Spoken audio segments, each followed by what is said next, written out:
Today we're going to be debunking the worst attempt to downplay CC Goku by Zeta and explain why his arguments are just bad and overall why he should stick to GT. If you like this type of stuff, like or subscribe if you wanna, and let's get this over with. Meet CC Goku, the most overrated... CC Goku, he's so sick, bro. Let's get this over with. That just because a statement has the phrase transcending dimensions within it doesn't automatically grant like fifth dimensional or like outerversal or some shit. Shenron, hear my wish. I wish to defeat Capsule Corp Goku. But that would actually kill CC Goku. Kills him how? When he can't reach CC Goku to begin with? In Dragon Ball Heroes, the crack of time is a construct stated to exist outside of time, while at the same time containing the entire multiverse inside it. It's also stated multiple times to be out of the reach of gods and legendary powerful beings like, I kid you not, Super Shenron. And CC Goku scales above realms and dimensions higher than it. Limitless this, limitless that. Oh my god, you sound like Saitama fans. And hold up all of creation with her pure strength alone. Hey man, so you casually just didn't prove that the collapsing world was in reference to all of creation. Bro, what the fuck are we doing? It quite literally is all of creation, bro. In that arc, Kamel gains the power of Transcendent Demigra, who was going to destroy the entire world and recreate it in his own image. Kamel's presence alone was going to destroy the entire multiverse passively, so Goku had to fight him immediately, while Kranoa held everything together so it doesn't get destroyed. It's further solidified since Kranoa is comparable to Dark Shenron, who can carry the Chaos Ball around, which is a black hole that swallowed infinite multiverses easily.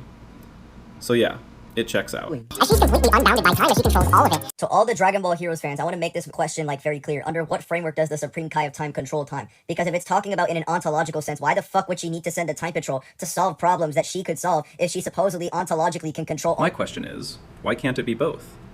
When they say she can control all of time, they talking about time gods like her being able to use time power. It's a special ability that lets its users control time itself, which in turn rules over all of existence, the entire multiverse. Just like how Dragon Ball has a power system based on ki, Dragon Ball Heroes runs off the power of time itself. With her time power, she can literally wipe out whole timelines with ease.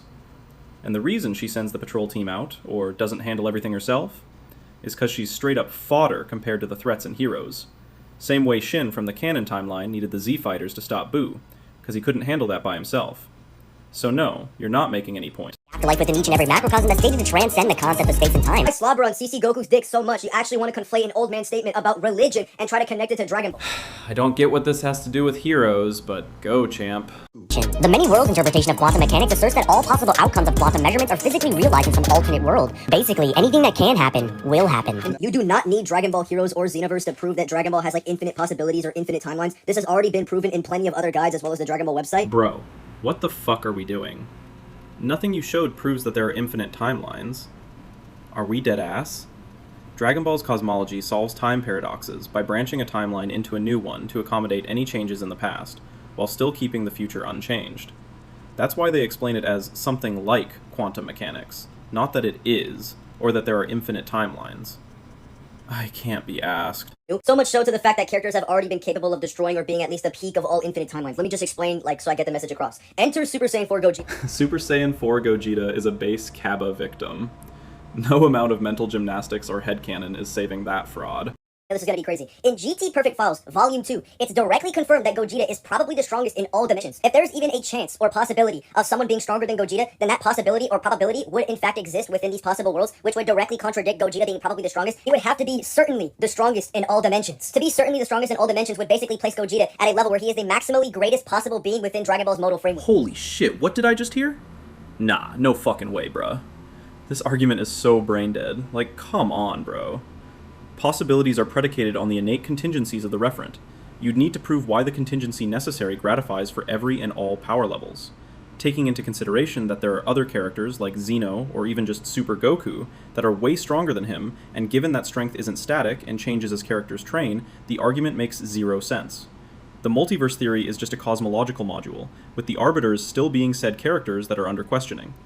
Being stated to be the strongest in all dimensions can be reframed to subjective and referential. Dimensions here can quite literally just be the places in the macrocosm. Why would it be anything beyond their framework? You simply can't prove why it's the absolutist dimension, which isn't possible half the time without special pleading. I definitely don't want to hear no bum-ass nigga try to say that Heroes is canon to Super or some shit. Don't worry, I've already seen these trash-ass art shit, but let me just quickly debunk this. Within the very Dragon Ball Super manga, it is confirmed by Piccolo that Goku has now mastered the ability to use Ultra Instinct at will. But prior, within Heroes, Goku has been able to use Ultra Instinct at will against Eos, Xenogoku, and a couple of other people as well. Oh my god, what does this fucking prove? The events of Dragon Ball Heroes started right after the Tournament of Power. Goku and Vegeta get recruited to protect all of existence. This version of Goku is just Super Goku, since he's able to use Hakai, which is manga exclusive, meaning he experienced the events of Dragon Ball Z, the movies, Super Anime, and manga. Because Goku trains with mirrors to do this. Goku trains with mirrors to achieve Ultra Instinct at will. Goku was already a time patroller. He had to train with the Grand Priest to master UI. Just watch Drip Sauce's video on Canonicity. Oh, but Kakarot is canon, and Kakarot links to Xenoverse, and Xenoverse links to Heroes. No, because the author said so. Xenoverse and Heroes do actually coexist in the same multiverse, but as separate timelines. Here's why. In the 2014 V-Jump issue, it stated that Xenoverse Time Patroller Trunks crossed space-time to help Goku and Vegeta in Heroes. This would mean Xenoverse and Heroes both exist in the same multiverse.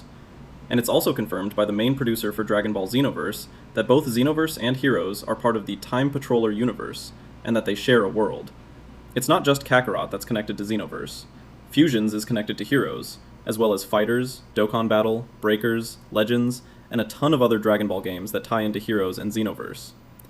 Like I said before, Drip Sauce explains this better. Third of necessary existence for all of history. The controller of fate itself can exist beyond infinite dimensions. Bro, the scan you showed doesn't even say that Toki Toki is a necessary existence. What the fuck are you talking? He is a necessary existence, though. It's quite literally stated while he is the one responsible for all dimensions and controls order. His death would cause the entire multiverse to end. Stronger than Sirius, who can reset all of these worlds, and even Meki Kakarot, who can destroy it, as he can swallow all of the infinite timelines into his body and regenerate endlessly. Why are you using scans from 3 different continuities to scale CC Goku? You're using the arcade game, the anime, and the manga of Dragon Ball Heroes. Wait, hold on. So let me get this straight. We can't use the Heroes game, manga, and anime to scale fucking Heroes? These people don't think. Oh my god. Defeat Black Janemba, who was stated to be the literal embodiment of the concept of evil itself and a necessary existence for the entire multiverse. Why are you laughing? It's very true. I will never understand the glaze behind Super Shenron, Zalama, and Rymus. These 3 are not as strong as Zeno. Dragon Ball fans, watch your own show. CC Goku would be a boundless to infinite boundless threat that can obliterate all of reality by wishing it to be so. Yeah, so in conclusion... In conclusion, all of GT gets one-tapped by base Kappa.